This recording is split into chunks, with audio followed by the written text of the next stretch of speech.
Et donc, on arrive à l'été 2022 où je me suis mise à dessiner en fait un projet de lieu de vie, un peu pensé, imaginé sur la base de la tendance des écolieux.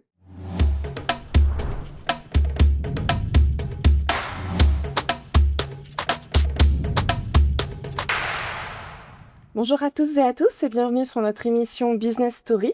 Aujourd'hui, nous avons le plaisir d'avoir avec nous Kelly Tinchon, fondatrice et dirigeante de l'Habitat et Jumelles. Kelly, bonjour. Merci Bonjour. d'être avec nous aujourd'hui. Alors, peux-tu te présenter en quelques mots, nous dire quelle est ta start-up et que fait-elle concrètement, s'il te plaît? Oui, bien sûr. Merci pour l'invitation. Donc, je suis Kelly, comme tu l'as dit, et j'ai créé donc deux structures. La première qui est l'habitat. Donc, je travaille sur le logement et j'accompagne donc les collectivités et les bailleurs sociaux dans leur création en fait de projets de logement. D'accord. Et j'ai une autre structure qui se nomme Jumelles, où je fais du conseil pour les entreprises en transformation. Donc, je les accompagne dès lors qu'ils veulent transformer leur stratégie, leur offre de produits, services, etc. Et je crois que on va plus particulièrement aujourd'hui parler de l'habitat. Donc concrètement, l'habitat, déjà, c'est une contraction. Le nom de l'entreprise est une contraction de laboratoire d'habitat. Et donc l'objectif derrière la création de cette société, ça a été d'accompagner donc les acteurs du logement qui sont en pleine période de remise en question de leur business model, etc. Puisqu'on peut plus construire comme avant. Et mon ambition, c'était de mettre mes compétences en accompagnement au changement, en innovation, au service de ce secteur-là qui avait besoin de se transformer. Et donc j'ai créé l'habitat. On en parlera plus en détail au niveau de l'histoire, de comment m'est venue l'idée, puisque j'ai un parcours un peu atypique. D'accord. Et du coup, l'accompagnement là que tu fais sur l'habitat, c'est à la fois sur leur business model, mais j'imagine aussi en fait sur leur conception, revoir en fait comment on construit un quartier ou comment on agence en fait tout simplement la vie des habitants. Exactement, donc j'accompagne les collectivités et les bailleurs sociaux dès lors qu'ils ont l'intention de créer du logement, donc un besoin de logement. On définit ensemble la raison d'être du projet, vraiment le pourquoi ils ont envie de créer du logement et pas uniquement, l'objectif n'est pas uniquement de se dire bon, on a envie de produire tant de logements. L'idée c'est de se dire ok, qu'est-ce qu'on a envie de faire vivre à ces habitants, quels habitants on va attirer, quels impacts ça aura sur le territoire, etc. Donc on a vraiment une approche écosystémique dès lors que j'accompagne en fait ces acteurs de l'habitat. Et puis ensuite, j'ai développé plusieurs offres pour les accompagner jusqu'au lancement du projet sur des processus de construction, réhabilitation, où là, des confrères, en fait, architectes et urbanistes prennent le relais puisqu'ils sont des experts techniques. Donc l'accompagnement jusqu'au bout. Justement, avant qu'on rentre dans le détail pour l'habitat, peux-tu me dire quel a été ton parcours avant cette aventure, avant la création de l'entreprise? Donc avant la création de l'entreprise, donc là, on va parler, je crois, de mon parcours un peu scolaire, etc.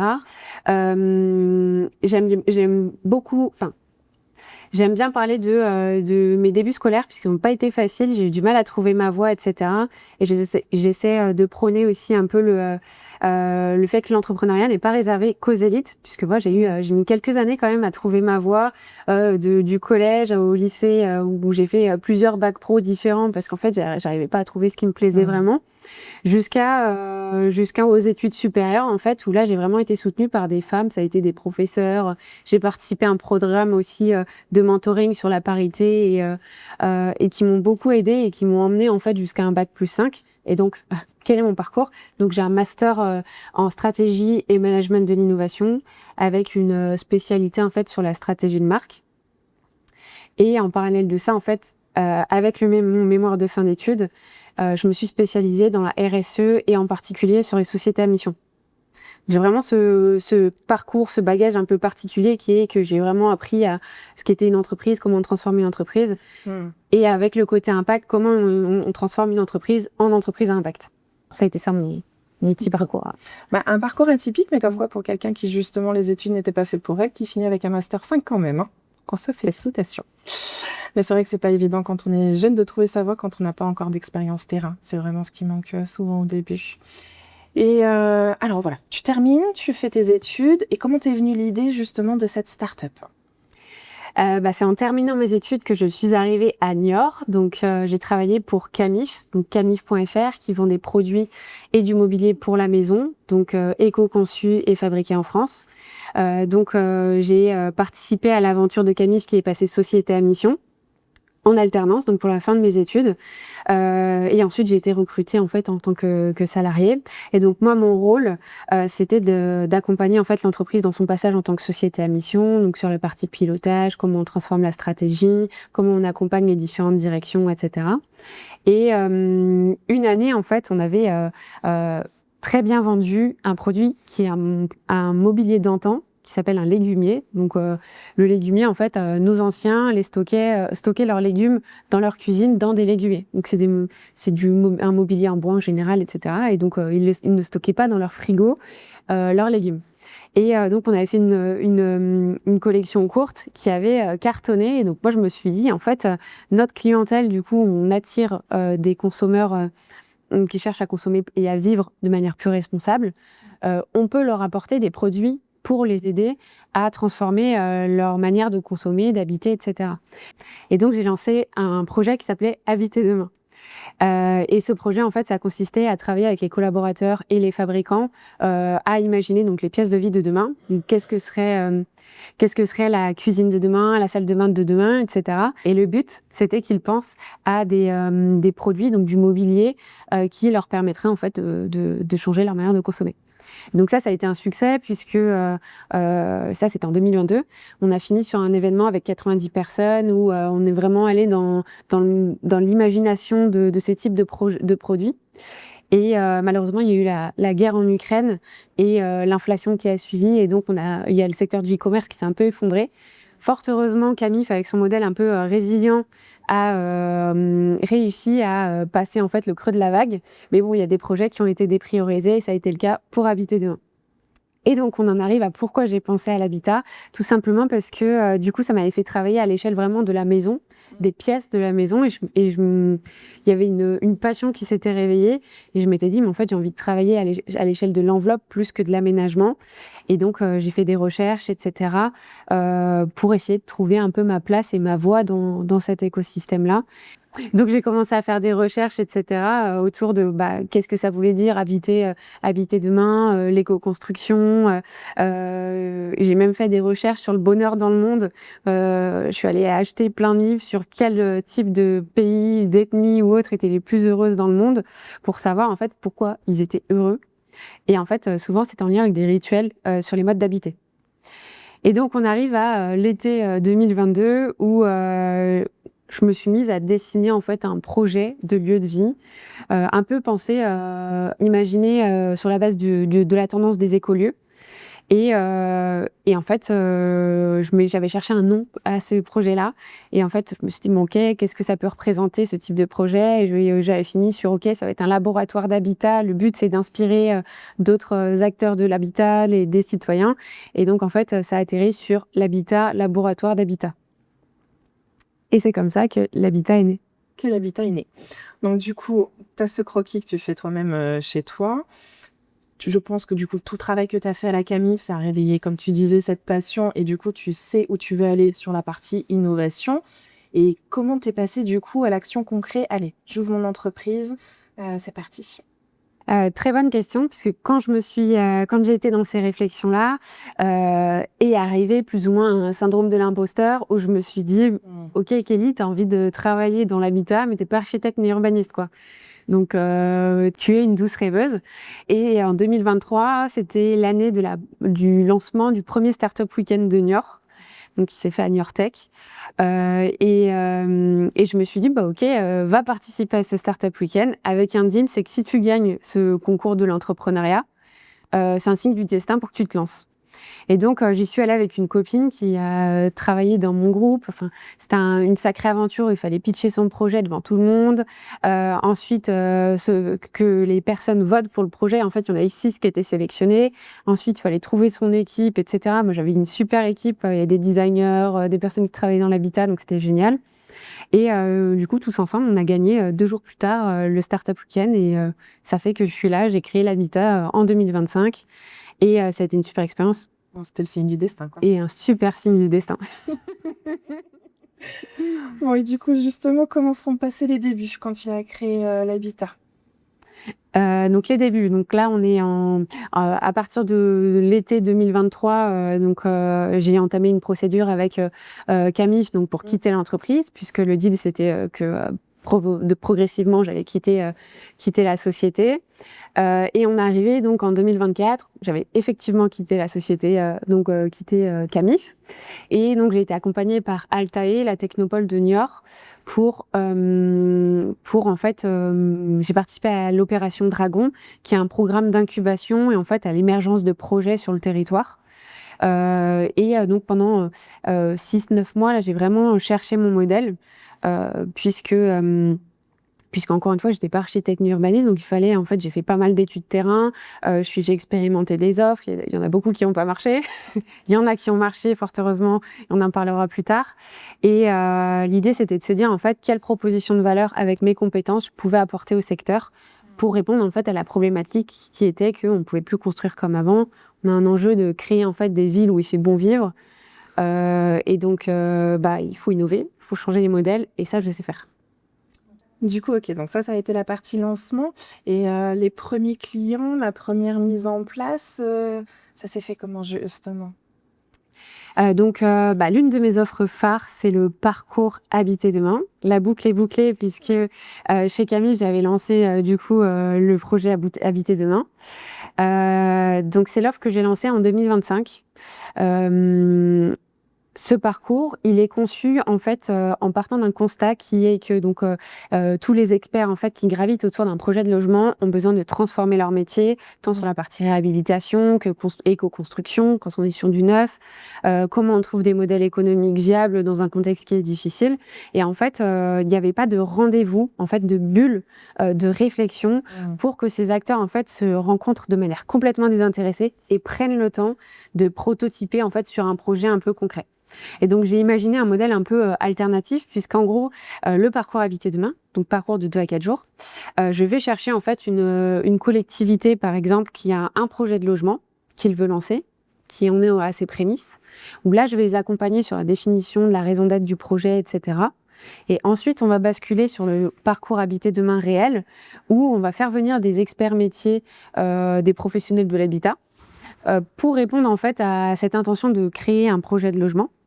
De la collectivité en question. Et en fait, on les réunit tous avec des objectifs différents, puisque eux veulent lancer un projet immobilier et eux, ils veulent pas forcément en fait travailler sur ce projet-là, mais ils veulent en fait casser les codes un peu. Ils se dire, je prends le temps de venir prototyper pour cette commune. Pas pour travailler pour eux forcément, mais vraiment pour participer un peu à cette émulation qui se passe dans le parcours Habiter Demain, puisque je l'ai conçu pour que ça crée aussi de la valeur pour ces participants-là, puisque en fait, durant les 2 à 4 jours de parcours, donc il y a des interventions d'experts métiers, donc un peu des mini-conférences, donc on est sur de la formation plus ou moins.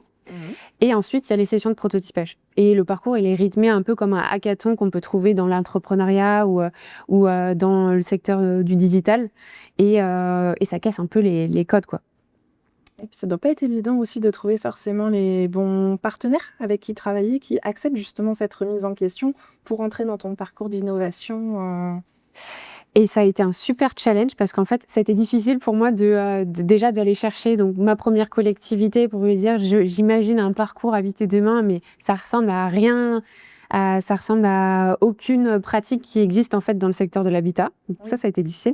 Et aussi du côté des participants, puisqu'en fait ils viennent, il faut qu'en fait qu'ils cernent cette valeur qui est qu'ils viennent pour apprendre eux aussi et pas pour apporter juste leur expertise. Ils apprennent en fait de l'émulation qu'il y a en fait entre les différentes expertises et des mini-conférences. Et le fait qu'en fait, ils n'étaient pas payés en général sur ce type d'atelier. En général, ils sont rémunérés. Et là, c'était pas le cas. Donc, très bientôt, il va y avoir des interviews qui vont sortir de mon premier client, le maire d'Aigon, en Charente-Maritime, et la directrice de l'urbanisme de l'agglomération de Saintes, justement pour retracer un peu cette création de valeur qui s'est passée en fait dans ce premier parcours Habiter Demain qui s'est déroulé en juin 2025. Et j'ai bien aimé ce que m'a dit du coup la directrice de l'urbanisme de l'agglomération de Saintes, qu'on n'a pas réussi à prendre pendant la vidéo parce qu'elle me l'a dit après, mais elle m'a dit il y a eu un avant et un après Parcours Habiter Demain. Donc ça casse un peu les manières de réfléchir, etc. C'est ça qui est intéressant. Ça permet d'avoir le retour expérience, là, du coup, justement, client, qui va partager ça. Et c'est la meilleure vitrine, en effet, pour montrer ton savoir-faire. Et donc, en plus du Parcours Habiter Demain, donc là, on accompagne au début des projets de logement à définir, en fait, la raison d'être, le cahier des charges, etc. Avec l'habitat, on accompagne aussi donc les collectivités en particulier avec des séminaires, formations. On accompagne les collectivités donc avec des séminaires et des formations pour leurs équipes d'élus et des techniciens parfois, pour les onboarder en fait sur les enjeux de l'habitat et les aider à passer en mode projet. Donc on n'est pas sur de la formation en urbanisme, sur le logement ou autre, mais vraiment sur comment en fait on peut passer en mode projet dès lors qu'on a une intention de créer du logement. Ça, c'est un peu une offre de formation qui est un peu innovante aussi dans le secteur, qui est un peu à cheval avec plusieurs métiers. Et la dernière offre qu'on peut faire aussi et les dernières modalités d'accompagnement aussi qu'on peut faire pour les collectivités ou les acteurs de l'habitat, c'est de venir sur des projets qui sont considérés comme plantés, c'est-à-dire que y a des problématiques au niveau du permis de construire ou au niveau de la mobilisation citoyenne ou autre. Et donc là, on peut les accompagner comme médiateurs, comme tiers de confiance, mais aussi neutre, pour refondre un peu le projet, etc. Et donc ça, c'est une offre aussi qui est en lancement, qui a été en fait sollicitée par des bailleurs sociaux ou des acteurs en fait du territoire. Et donc on a les premiers accompagnements en 2026. Oh, super, puis ça c'est une vraie mission d'accompagnement parce qu'en effet on en entend souvent parler malheureusement de projets qui restent en statu quo pendant une période. Donc le conseil en interne, du coup si j'ai bien compris, au niveau des équipes, et en plus du coup voilà, quand ça couac, on peut appeler l'habitat également, tu trouves des solutions. Exactement. Et du coup aujourd'hui, de quoi es-tu fière par rapport à ton entreprise? De quoi je suis fière par rapport à mon entreprise? Ce qui est intéressant, c'est que quand j'ai participé au Startup Weekend en 2023, donc j'avais gagné en fait ce concours-là avec une idée de start-up qui était de proposer des produits d'investissement immobilier éco-sociaux conçus à destination en fait d'investisseurs qui veulent donner du sens à leur épargne. Donc ça, c'était le projet initial où le but, en fait, c'était d'avoir un produit financier et de lancer des projets immobiliers un peu à l'échelle d'autres entreprises start-up qui font déjà ça, mais avec le côté responsable, éco-responsable en moins. Et donc, lorsque j'ai fait l'accompagnement avec Altae, on s'est rendu compte que pour diverses raisons, il y allait avoir différentes étapes. Et la première étape, ça a été du coup de créer une activité de conseil pour pouvoir en fait expérimenter mes méthodes de travail, co-construire en fait avec les territoires et aussi tout simplement générer de la trésorerie en fait régulière pour pouvoir lever des fonds et pouvoir faire aussi de l'investissement en fonds propres. Donc ça a été ce que j'ai créé de 2023 à maintenant, en gardant cette idée en tête que j'avais envie de lancer mes propres projets immobiliers. Et donc, ce dont je suis fière en 2026, c'est que j'ai réussi à trouver un peu le concept qui me passionne. Et l'objectif pour 2026-2027, c'est de lancer la foncière solidaire L'Habitat, qui consiste à aider les seniors à optimiser leur logement en devenant copropriétaires de ces logements-là. Et en fait, de leur réaménager une partie de leur maison qui peut être trop grande, par exemple, pour pouvoir créer du logement pour des profils qui ont des difficultés à trouver des logements. Donc ça peut être des étudiants, des mamans solo ou des papas solo aussi. Et c'est un peu cette idée où on a envie de créer un peu un écosystème organique autour d'un projet de logement. Et c'est une foncière très modeste dans le sens où ce sera des petits projets de logement, mais qui auront un impact sur la vie de là où les personnes seniors et des personnes qui ont du mal à trouver des logements également. Et le but, c'est de créer tout un système d'entraide, etc., d'avoir une gestion locative qui est complètement différente de ce qui peut se faire maintenant. Oui, et du coup complètement adapté justement à notre territoire, avec justement le vieillissement de la population et en effet des bâtiments qui sont souvent bien grands, avec de la place et des difficultés pour les recherches pour les locataires. Donc c'est un magnifique projet. Bon, en tout cas, je te souhaite beaucoup de succès dans celui-ci. Bon, et du coup, comment tu vois un petit peu la vision pour les prochaines années là, de ton entreprise? Ma vision pour les prochaines années de l'habitat, donc l'objectif, c'est de devenir une référence sur le territoire, donc Ouest France, pour accompagner les collectivités, les bailleurs sociaux, mais en particulier sur les communes rurales et les villes moyennes. Avec cette ambition de dire en fait que ce qu'on propose, le prototypage, etc., ça existe déjà dans les grandes agglomérations. Dans les plus petites, il y a moins d'expertise sur les territoires et moins de moyens. Et donc, ce que propose l'habitat, c'est une approche vraiment en design, on dit quick and dirty. C'est-à-dire qu'on va travailler très vite et très fort sur des projets de manière très cadencée, etc. Donc, c'est le parcours Habiter demain.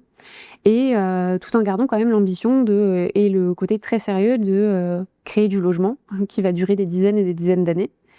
Et donc l'objectif, c'est de devenir la référence en fait des acteurs qui n'ont pas le bénéfice de gros cabinets d'urbanisme ou autres, en ayant cette approche design accessible pour les collectivités et les bailleurs sociaux qui ont besoin en fait de ce type d'approche-là. Une innovation, mais accessible pour tous, en fait. Exactement.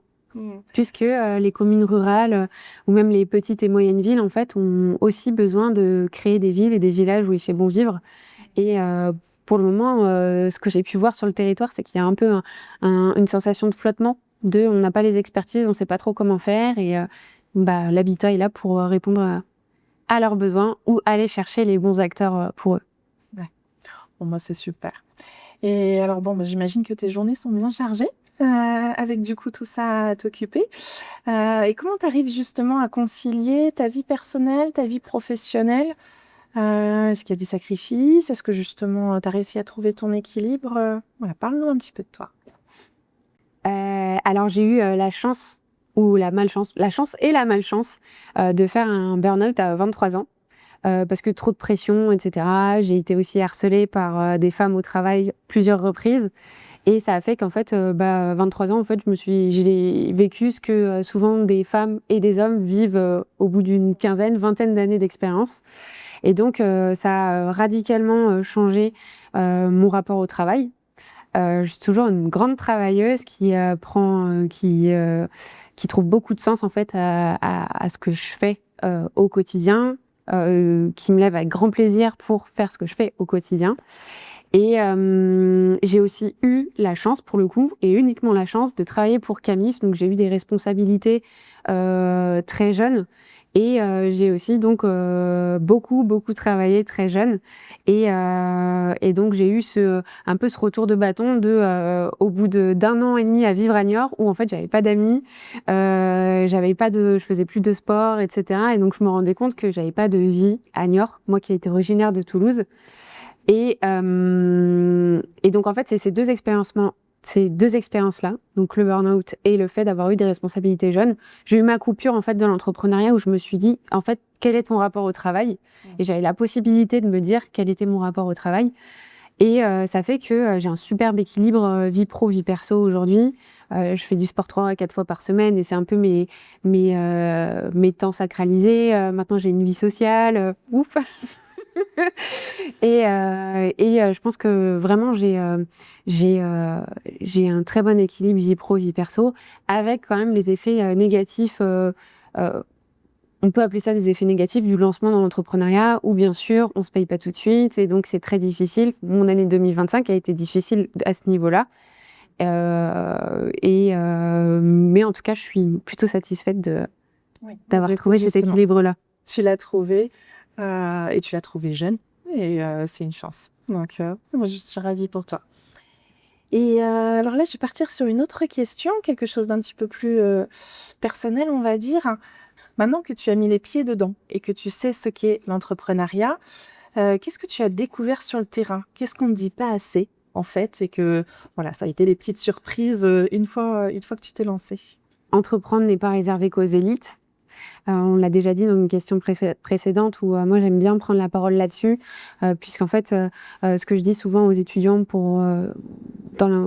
auprès desquels j'interviens dans les écoles, c'est que ça se prépare à un lancement dans l'entrepreneuriat, mais c'est pas réservé qu'aux élites.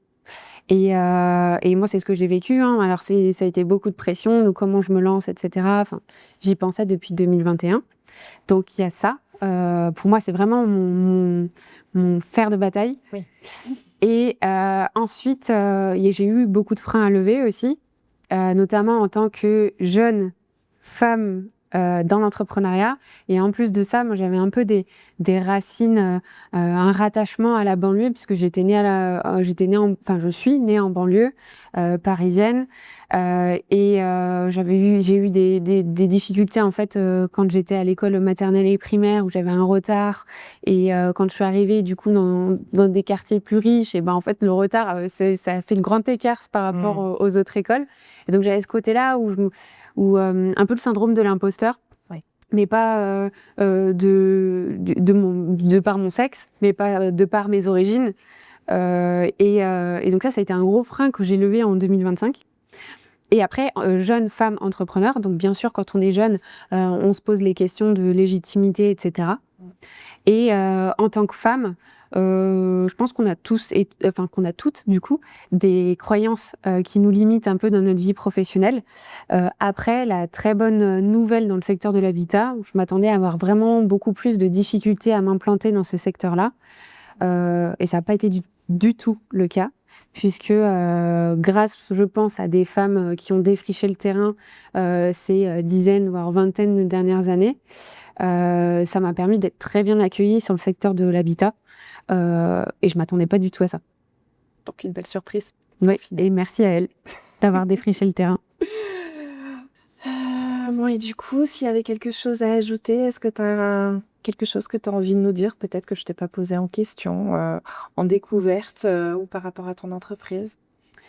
On n'a peut-être pas évoqué le fait que j'ai une approche un peu holistique de l'entrepreneuriat, dans le sens où le deal de départ, quand je me suis lancée, c'était de me dire ça va être une aventure qui va te permettre de te découvrir toi, de monter en compétence sur plein de choses, etc. Et ça, je me rappelle, à la fin du Startup Weekend, je me suis dit, Kelly, ça va être une aventure où tu vas apprendre plein de choses. Du coup, je me suis fait accompagner par différents acteurs. Je suis accompagnée du coup par Altaï, la Technopole de Niort, par le Village by Crédit Agricole de Niort. Et donc, j'ai vraiment mobilisé tout un écosystème autour de moi en me disant, j'entreprends et quoi qu'il se passe, en fait, j'aurais appris tellement de choses et j'aurais rencontré tellement de monde qu'en fait, ça ne peut être que bénéfique par rapport à si je ne m'étais pas lancée, en fait. Oui. Et donc, aucun regret là-dessus. Et ça a été vraiment, et c'est toujours, une aventure d'apprentissage et de résilience. C'est le mot que je cherchais, la résilience entrepreneuriale. Et savoir s'entourer, en fait, finalement, pour pouvoir avancer et pas, ne pas penser en effet qu'on a toutes les connaissances et aller chercher les connaissances là où elles sont et bien s'entourer. Moi, je pense que tu as trouvé la clé, en tout cas, d'une des petites marches du succès pour l'entrepreneuriat. J'ai aussi été accompagnée par un incubateur qui s'appelle Live for Good, qui accompagne en fait des entrepreneurs à impact à l'échelle nationale. Et l'un de leurs gros enjeux, c'était de pousser les jeunes à l'entrepreneuriat en zone rurale. Et il faut savoir que Niort, c'est considéré comme une zone rurale, comme plein d'autres villes moyennes. Et on a l'avantage, je trouve, à Niort, grâce à l'écosystème en fait économique et local, de pouvoir en fait entreprendre de manière très plutôt facile et avec des acteurs autour qui peuvent graviter pour accompagner en fait la réussite d'un projet. Et je trouve que ça c'est fort aussi de pouvoir se dire je peux entreprendre à Niort. Voilà. Oui, que le territoire met à disposition aussi les outils pour permettre aux moins jeunes et aux plus jeunes justement de se lancer dans l'entrepreneuriat. Pour suivre donc les avancées de l'habitat et de mon aventure entrepreneuriale, donc j'ai créé un site internet qui est pour l'habitat, donc l'entreprise qui présente à la fois donc ses méthodes de travail, ses projets, etc. Et j'ai créé aussi un blog autour de habiter demain, quels sont les enjeux et quelles sont les solutions qui peuvent exister. Et je publie aussi régulièrement sur LinkedIn, sur ma page personnelle et sur la page de l'habitat. Franchement, Kelly, merci infiniment pour cette interview aujourd'hui. C'était très intéressant de découvrir ce que tu fais et l'entreprise que tu as montée. Et je te souhaite vraiment une belle réussite pour les projets à venir. Et merci à toi et pour l'invitation et à très vite. Oui. Je vous remercie de nous avoir suivis et je vous dis à très vite pour un nouvel épisode de Business Story.